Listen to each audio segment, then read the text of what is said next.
Yeah. You know how I feel. All right, in today's episode of the Unemployed Podcast, we're sponsored by Wingstop.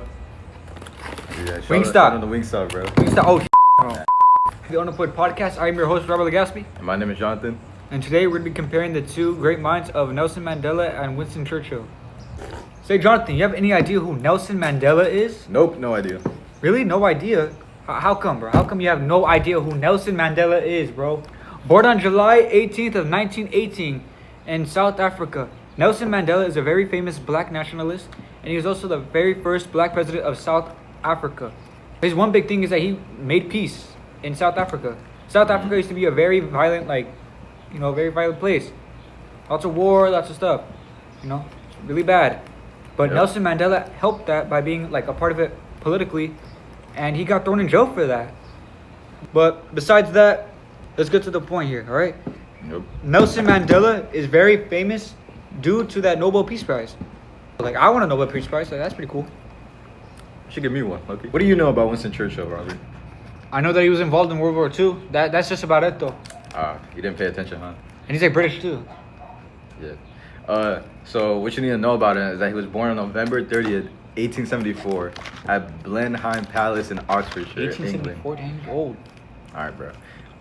Just interrupt me like that. He was low-key a failure, bro. You know, he failed Failure? he failed his first two schools, bro. He was kind What a of dummy. What a bum. yeah, he was kind of stupid, bro.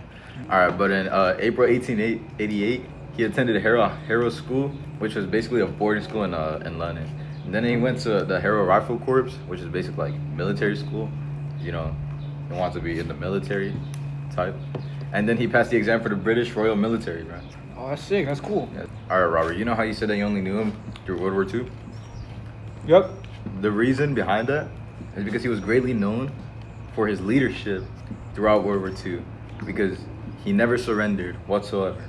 His biggest accomplishment was the "We Shall Fight on the Beaches" speech. This speech was during World War II, when Europe was basically mostly taken over by Nazi Germany. With this speech, he led Britain with courage and determination during World War II. That's tough.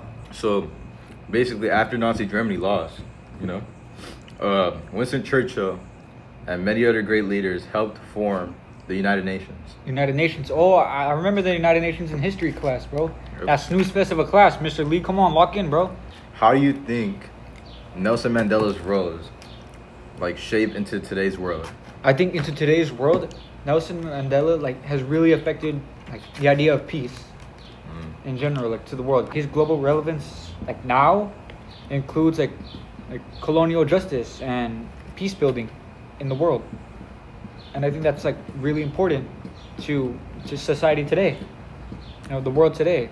What about Winston Churchill? How do you think how do you think he's affected the world today? You know what I'm saying? Well, you see, Winston Churchill was a great leader, right? He was a leader in crisis. He was what everybody needed at the time of need. Mm-hmm. And I say he's a great role model for basically people who want to be leaders, right? Compare the two. Uh-huh. Nelson Mandela's more on the peace side, more on the societal side of on global relevance. And Winston Churchill is more on an international scale of a symbol of leadership, right? Would you say that? Yeah, you can say that. Chris, bro? Why is Chris texting us right now, bro? This should be recording his phone. He's texting us, bro. What do you say? Take a photo of my ID, bro. That's my ID. Where does he find that, bro? God. Back to the topic of globalization. How do you think Winston Churchill affected that? Well, personally, I think, right, is that Winston Churchill helped create the United Nations, which is basically a foundation to modern globalization, getting everybody together and stuff. How do you think Nelson Mandela contributed to globalization? Well, I think that he's everything I learned from him. I think that he's contributed by making it more peaceful, by humanizing globalization more, right? He ensures that emerging diverse countries get to be a part of globalization, have a role in it. Is something funny, bro? Why are you're once again, I'm your host, Robert Legaspi. And I'm the better host, Jonathan Lopez. Thank you for listening to the Unemployed Podcast. Please tune in next week. Yep. Yep. Smell you later, loser. Waste your time. Waste your time.